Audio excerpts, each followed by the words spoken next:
Morning friends, ये है group technology का हमारा मे बी पाँचवा या छठा लेक्चर है। पाँचवा ही लेक्चर है, राइट। और इसमें हमने लास्ट जो देखा वो सारी कोडिंग सिस्टम देखी थी for the part families. Okay, आज का जो लेक्चर है उसमें हम स्टडी करेंगे group technology machine cells, right.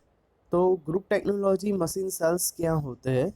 तो बेसिक जो ग्रुप टेक्नोलॉजी पर डिपेंडेंट हो कि ग्रुप टेक्नोलॉजी क्या है वो आप सभी को पता है। तो उसके रिलेटेड अगर हम प्रोडक्शन बेस पार्ट फैमिली कोई है तो उसके रिलेटेड कोई मशीन्स जो है उसका पूरा सेल क्रिएट करते हैं, राइट। तो उसको हम क्या बोलते हैं? Group technology machine cells. तो मशीन सेल मतलब क्या हुआ कि मशीन सेल्स मतलब बेसिक कि जो भी प्रोसेसेस है उसके रिलेवेंट हमने क्या किया हुआ है, पूरा मशीन्स का सेटअप किया हुआ है। ओके, तो यहाँ पे देखो उसके टाइप है। फर्स्ट जो टाइप है उसमें क्या है, सिंगल मशीन सेल। तो वहाँ पे सिंगल प्रोसेस ही होने वाली रहती है, राइट। इसलिए वहाँ पे क्या होता है, सिंगल मशीन सेल। मतलब एक मशीन ऐसा नहीं है, ये मशीन सेल है। तो मशीन सेल में क्या होता है, अलग अलग टाइप के मशीन जो है वो लगाए रहते हैं, राइट। उसके बाद में है ग्रुप मशीन लेआउट। तो शायद प्रोसेसेस ज़्यादा है और उसमें बहुत सारे मशीन्स की रिक्वायरमेंट है। तो उसमें अलग अलग मशीन सेल जो है वो हमने क्रिएट किए होते हैं और उनका पूरा एक ग्रुप कंबाइन क्रिएट किया होता है, राइट। कि जब कोई पर्टिकुलर प्रोडक्ट के लिए जो भी मशीन सेल की रिक्वायरमेंट है वो मशीन सेल हम यूज़ करते हैं। जहाँ पे प्रोडक्ट वेराइटी ज़्यादा है, मतलब प्रोडक्ट जो है वो क्वांटिटी में ही है बट उसकी वैरायटी भी क्या रहती है, ज़्यादा आती है। कि सपोज थाउजेंड्स ऑफ वैरायटी है, डिफरेंट एक ही पार्ट की वैरायटी जो है वो क्या है, ज़्यादा है। और उसमें मैन्युफैक्चरिंग प्रोसेसेस जो है वो भी अलग अलग यूज़ होती है, राइट। तो उस टाइम पे हम क्या कर सकते हैं, ग्रुप मशीन लेआउट जो है वो यूज़ कर सकते हैं। क्यों यूज़ कर सकते हैं? क्योंकि हर एक मशीन जो भी पार्ट जो है उसमें प्रोसेसेस जो है वो क्या होती है, डिफरेंट डिफरेंट रहती है। तो एक सिंगल मशीन सेल से वो सारा कुछ जो है वो कंप्लीट नहीं हो सकता है। तो उस टाइम पे हम क्या यूज़ करते हैं, ग्रुप मशीन लेआउट यूज़ करते हैं। क्लियर हो? फाइनल? ओके। अभी जो है वो क्या है, फ्लो लाइन डिज़ाइन। तो फ्लो लाइन डिज़ाइन मैंने पहले भी बताया था कि फ्लो लाइन डिज़ाइन क्या होता है और कहाँ पे यूज़ होता है इसका। ओके, तो फ्लो लाइन डिज़ाइन जो है बेसिक फ्लो लाइन डिज़ाइन में जैसे अमूल डेयरी में शायद आप गए होगे, राइट। तो अमूल डेयरी में क्या होता था कि बेसिक एक पर्टिकुलर प्रोडक्ट जो है वो स्टार्टिंग से लेके एंड तक उसकी पूरी एक डिज़ाइन जो है वो क्रिएट की गई होती है, राइट। वो पर्टिकुलर एक जगह से दूसरे जगह पर क्या होता है, मूव होता रहता है। तो मतलब पर्टिकुलर फ्लो रहता है उसका। मतलब जैसे मिल्क पाउडर जो है वो ऑटोमेटिकली क्रिएट हो गया, उसके बाद में वो पर्टिकुलर मिल्क प्रोसेसिंग के लिए गया, वहाँ पे मिल्क प्रोड्यूस हुआ। और मिल्क के बाद फाइनल जो है वो पैकेजिंग हो गया, पैकेजिंग के बाद वेटिंग हो गया, क्वालिटी टेस्टिंग हो गया और फाइनली प्रोडक्ट जो है वो डिस्पैच भी हो गए। तो एक पर्टिकुलर प्रोडक्ट लाइन जो है वो क्रिएट की गई होती है कि जहाँ पे ये तो बात थी पर्टिकुलर प्रोडक्ट मैन्युफैक्चरिंग की। तो वैसे ही आप कोई भी जगह इंडस्ट्री में भी आप पर्टिकुलर प्रोडक्ट के लिए एक फ्लो लाइन जो है वो क्रिएट कर सकते हो कि जहाँ पे ऑटोमेटिकली पार्ट जो है वो ऑपरेशंस जो है वो वन बाय वन, जैसे ये कन्वेयर है, यहाँ पे पहले टर्रेट पर ऑपरेशन हो गया, उसके बाद ड्रिलिंग हो गया, ग्राइंडिंग हो गया, ओके, और फाइनली क्या हो गया, डिस्पैच हो गया। तो उस हिसाब से पर्टिकुलर प्रोसेस की हम क्या फ्लो लाइन जो है वो सेट कर सकते हैं। क्लियर हो? तो मतलब group types of GT machine cells 7 marks में पूछते हैं तो आप कोई भी एग्जांपल लेके समझा सकते हो, बहुत ही इजी है, इसमें कुछ है नहीं ज़्यादा। ओके, ग्रुप टेक्नोलॉजी अगर आपको पता है तो मशीन सेल्स जो है वो तो ऑलरेडी हम स्टडी करके आए हैं पहले भी कि मशीन सेल्स क्या है, तो आप यहाँ पे इजीली लिख सकते हो। Okay, but group technology machine cell का बेनिफिट क्या है, आप बेसिक पार्ट फैमिलीज के बेस पर क्या कर सकते हो, मशीन सेल्स जो है वो क्रिएट कर सकते हो। डन? क्लियर हो? Okay, good.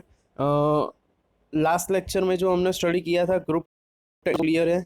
ओके, तो ग्रुप टेक्नोलॉजी का जो पूरा पार्ट है वो भी कंप्लीट हो जाता है। इसमें मोस्ट टाइम क्वेश्चंस कौन से वो मैंने आपको बता दिए थे कि ग्रुप टेक्नोलॉजी क्या है, ओके, उसके एडवांटेज डिसएडवांटेजेस क्या हैं। वो पहला क्वेश्चन था, क्या था, ग्रुप टेक्नोलॉजी क्या है। सेकंड जो क्वेश्चन था वो क्या था, ग्रुप टेक्नोलॉजी के advantages, disadvantages and part families जो है वो कैसे क्रिएट करते हैं। ओके, वो सेकंड क्वेश्चन था। थर्ड जो क्वेश्चन था वो क्या था कि ग्रुप टेक्नोलॉजी मशीन सेल्स जो है वो क्या है। फोर्थ जो क्वेश्चन था वो क्या था, ऑप्टिक्स कोडिंग सिस्टम, मतलब different coding system for the part families. तो ये जो है different coding system for the part families, उसमें ऑप्टिक्स कोडिंग सिस्टम जो है वो मोस्ट आईएमपी है, मशीन सेल जो है वो भी आईएमपी है, ये जो अभी हमने डिस्कस किया, राइट। और उसके आगे ग्रुप टेक्नोलॉजी क्या है और पार्ट फैमिलीज क्या है वो भी आईएमपी है। मतलब 3 क्वेश्चन में से एक क्वेश्चन हर एक एग्जाम में आपको देखने को मिलता ही है। 99% ऑप्टिक्स कोडिंग सिस्टम या एमआई क्लास कोडिंग सिस्टम पूछते हैं। ओके, तो वो आपको प्रिपेयर करना है। क्लियर हो? फाइनल? ओके, चलो तो नेक्स्ट हमारा जो पार्ट है वो क्या है, CAPP, राइट। एक पार्ट जो था चैप्टर का ग्रुप टेक्नोलॉजी वो कंप्लीट हो गया। अभी जो नेक्स्ट पार्ट है वो क्या है, CAPP। तो CAPP क्या है, उसका फुल फॉर्म क्या है, चलो देखते हैं नेक्स्ट स्लाइड में। चलो एज्यूम तो करो क्या है CAPP का फुल फॉर्म। ओके, चलो C है तो कंप्यूटर तो होने ही वाला है। ओके, A मतलब, ओके चलो एडेड, कंप्यूटर एडेड, वो तो कैड में भी था computer aided design. Okay, CAM में भी है कंप्यूटर एडेड मैन्युफैक्चरिंग, तो कंप्यूटर एडेड तो हो गया चलो। बट PP का मतलब क्या हो रहा है, नहीं नहीं नहीं, PP का मतलब क्या होता है बोलो चलो। P मतलब प्रोसेस और नेक्स्ट P मतलब प्लानिंग। तो CAPP का जो है वो मतलब क्या है, पूरा computer aided process planning. Clear हो? ओके, CAPP का मतलब क्या होता है, computer added process planning. Okay, तो कंप्यूटर एडेड प्रोसेस प्लानिंग क्या है, बेसिक। तो देखो यहाँ पे एक मैंने फिगर दिखाई गई है। तो ये क्या करता है, डिज़ाइन एंड मैन्युफैक्चरिंग को कनेक्ट करता है। ओके, तो डिज़ाइन जो सेक्टर है वो पूरा अलग है। ओके, डिज़ाइन सेक्टर जो है वो क्या है, पूरा अलग है। मैन्युफैक्चरिंग सेक्टर जो है वो भी पूरा अलग है। तो उन दोनों के बीच में एक गैप जो रहता है उसको कैसे फिल करना है, CAPP से फिल करना है, मतलब प्रोसेस प्लानिंग से। ओके, आपने डिज़ाइन कर लिया, सब कुछ हो गया, मैन्युफैक्चरर के पास चला गया, मैन्युफैक्चरर वाला ने मैन्युफैक्चरिंग कर लिया। एक बार मैन्युफैक्चरिंग हो गया, बात ख़त्म हो गई। ओके, बट अगर next time same to same कोई चीज़ आती है तो इस टाइम जो भी आपने प्रॉब्लम फेस किए हुए है पर्टिकुलर प्रोडक्ट के मैन्युफैक्चरिंग में या डिज़ाइन में, उसका डेटा अगर आपने स्टोर नहीं किया है तो आप आगे जो है वो same to same problem face करते जाओगे, राइट। तो उसके लिए हमें क्या चाहिए, प्रोसेस प्लानिंग चाहिए, डेटा सेविंग चाहिए। तो ये सारा कुछ जो है वो कहाँ पे मिलता है आपको, CAPP में। तो process planning acts as a bridge between design and manufacturing by translating design specification into manufacturing process detail. Okay, तो ये क्या करते हैं, डिज़ाइन स्पेसिफिकेशन को मैन्युफैक्चरिंग प्रोसेस डिटेल में कन्वर्ट करते हैं। Means it is the bridge between design and manufacturing. Clear हो? फाइनल? 100%? Okay, good. तो देखो CAPP जो है वो बहुत ही इंपॉर्टेंट चीज़ है और 100% एग्जाम में एक क्वेश्चन होगा ही होगा। वो कौन सा होगा वो भी मैं आपको बता देता हूँ, बराबर है। CAPP के जो टाइप्स है वो पूछते हैं, उसमें से कोई भी एक जो है वो आपको समझाना रहता है। Okay, what is CAPP and define the different types of the CAPP। Okay, ये बेसिक क्वेश्चन जो है वो हर एक एग्ज़ाम में देखने को मिलेगा ही मिलेगा, तो ये आपको याद रखना ही है। ओके, तो चलो नेक्स्ट स्लाइड पर मूव करते हैं। प्रोसेस प्लान क्या होता है, देखो यहाँ पे हमने लिख दिया कि प्रोसेस प्लानिंग करना है, बराबर है। प्रोसेस प्लानिंग जो है उससे हम क्या करते हैं, एक ब्रिज क्रिएट करते हैं डिज़ाइन से लेके मैन्युफैक्चरिंग तक। ओके, तो बट प्रोसेस प्लान है क्या, तो उसके लिए हम इसको समझने के लिए देखते हैं कि refers to set instructions that are used to make component or a part so that design specification are met। Okay, ऐसा कोई मतलब इंस्ट्रक्शन जो है वो आप यूज़ करो कि जो पार्ट जो है उसको क्रिएट करने के लिए डिज़ाइन स्पेसिफिकेशन को मिल जाए, right. Determine how a component will be manufacture, कि भाई कंपोनेंट कैसे वो क्रिएट होगा, कौन सी मैन्युफैक्चरिंग प्रोसेस जो है वो उसमें लगेगी। Okay, is a major determinant of manufacturing cost and profitability of the products। मतलब वो क्या देखता है कि भाई मैन्युफैक्चरिंग कॉस्ट कितनी है, प्रोडक्ट जो है वो मैन्युफैक्चर करने के बाद कुछ प्रॉफिटेबिलिटी रहती है या नहीं रहती है। ओके, तो ये सारा कुछ जो है वो कौन डिफाइन करता है? प्रोसेस प्लान से हम डिफाइन कर सकते हैं। ओके, क्लियर हो? फाइनल। तो ये था process plan. Process plan basic क्या करता है? डिज़ाइन जो है उसको मैन्युफैक्चरिंग तक ले जाता है, राइट। बट डिज़ाइन को मैन्युफैक्चरिंग तक ले जाने के लिए बीच में वो क्या करता है कि जो डिज़ाइन जो है वो पॉसिबल है या नहीं है, उसके बेस पर मैन्युफैक्चरिंग पॉसिबल है या नहीं है। अगर पॉसिबल है तो कौन सी मैन्युफैक्चरिंग प्रोसेसेस लगेगी। अगर प्रोसेसेस लग रही है तो आफ्टर प्रोसेसिंग मैन्युफैक्चरिंग कॉस्ट कितनी होगी एंड प्रॉफिटेबिलिटी कितनी होगी। डन। तो ये सारा कुछ किस में आता है? प्रोसेस प्लानिंग में। क्लियर हो? Okay, good. नेक्स्ट स्लाइड पर मूव करते हैं। तो प्रोसेस प्लानिंग कैसे होता है, उसके इनपुट पैरामीटर्स कौन से हैं और आउटपुट क्या है।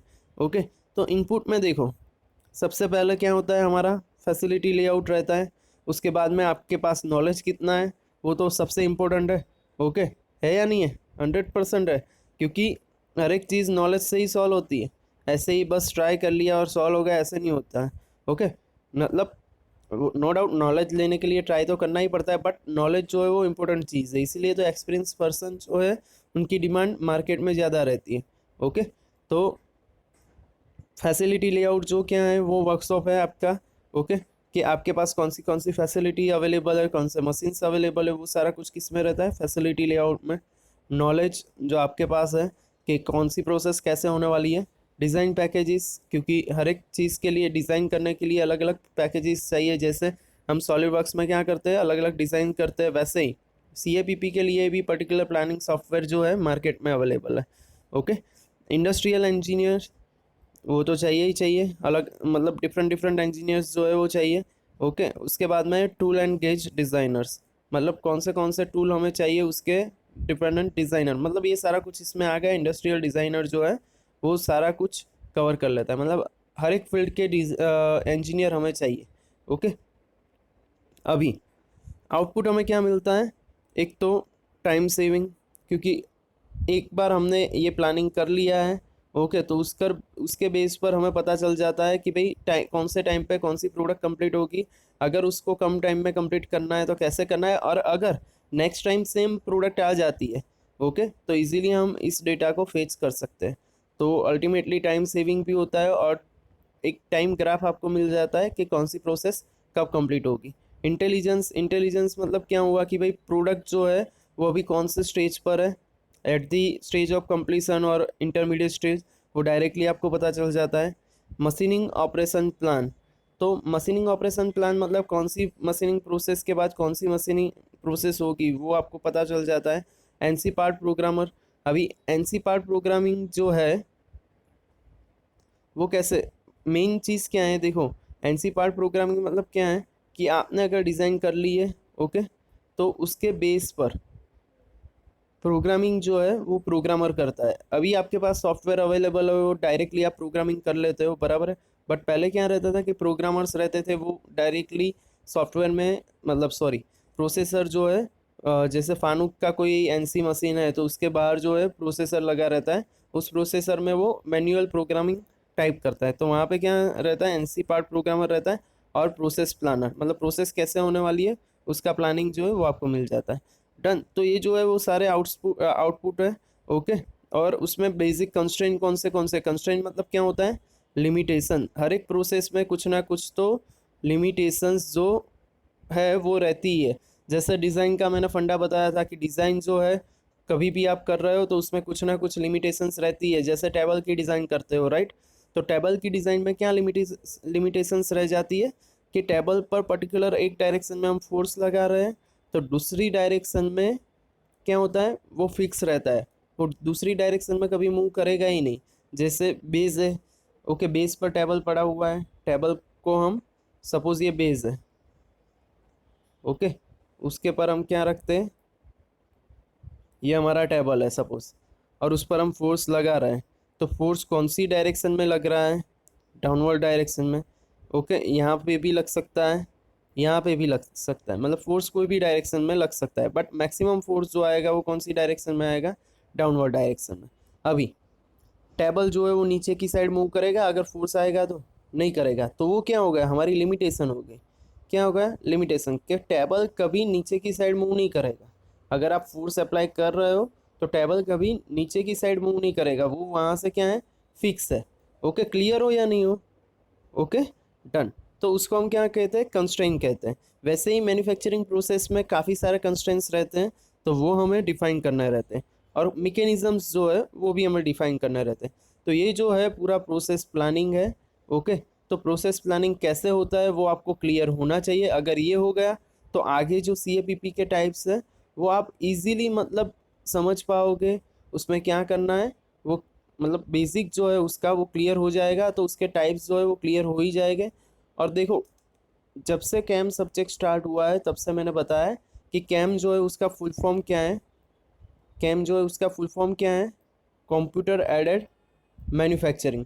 तो मैन्युफैक्चरिंग रिलेटेड कभी भी कहीं पे भी कंप्यूटर को यूज़ करना है। ओके, और मैन्युफैक्चरिंग प्रोसेस को 100% एफिशिएंट बनाना है। ओके, तो उसके लिए हम कंप्यूटर का यूज़ कर रहे हैं, तो उसमें क्या क्या आ गया वो मैंने सिम व्हील में सब कुछ बताया था। ओके, जो सिम व्हील हमारा था उसमें मैंने सब कुछ डिफाइन किया था कि कैम जो है या सिम जो है उसमें हम कंप्यूटर का यूज़ कहाँ कहाँ पे कर सकते हैं। तो वहाँ पे मैंने एक बात बोली थी कि प्रोसेस प्लानिंग के लिए हम कंप्यूटर का यूज़ करेंगे। तो बस वही चीज़ है, अगर प्रोसेस प्लानिंग के लिए हम कंप्यूटर का यूज़ कर रहे हैं तो वो क्या हो गया, computer aided process planning. Done. क्या हो गया, computer aided process planning. Okay, तो प्रोसेस प्लानिंग कैसे होता है, क्लियर हो, 100% बाय यूजिंग कंप्यूटर।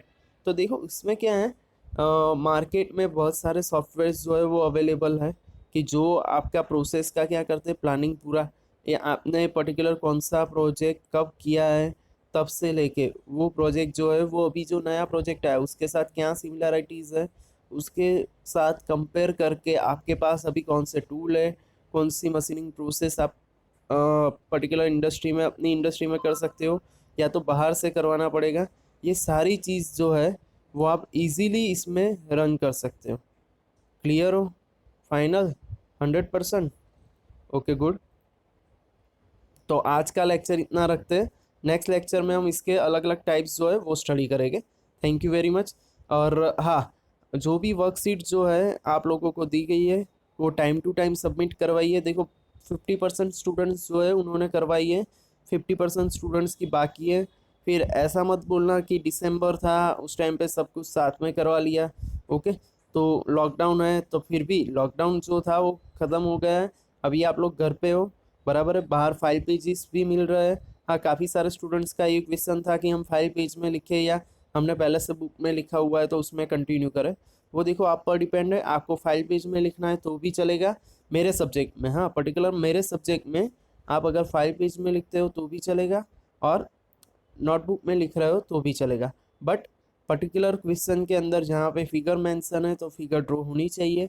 ओके, अगर फिगर्स नहीं है, इस तरह के कुछ ग्राफ्स नहीं है, देखो प्रोसेस प्लानिंग है तो ऐसा कुछ समझाया है, एग्जाम में भी देखो ये आपको हेल्पफुल रहेगा। अगर एग्जाम में आप पैराग्राफ पे पैराग्राफ लिखे जा रहे हो तो मार्क्स नहीं मिलना है, समझ लो।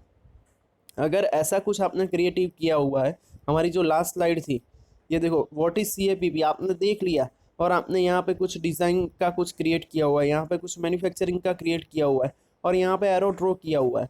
तो डिज़ाइन मैन्युफैक्चरिंग प्रोसेस प्लानिंग, तो देखने वाला जो भी फैकल्टी है उसको डायरेक्टली समझ में आ जाएगा कि आप क्या समझा रहे हो। क्लियर हो रहा है, CAPP जो है उसमें आप क्या समझाना चाह रहे हो वो इजीली उसको पता चल जाएगा।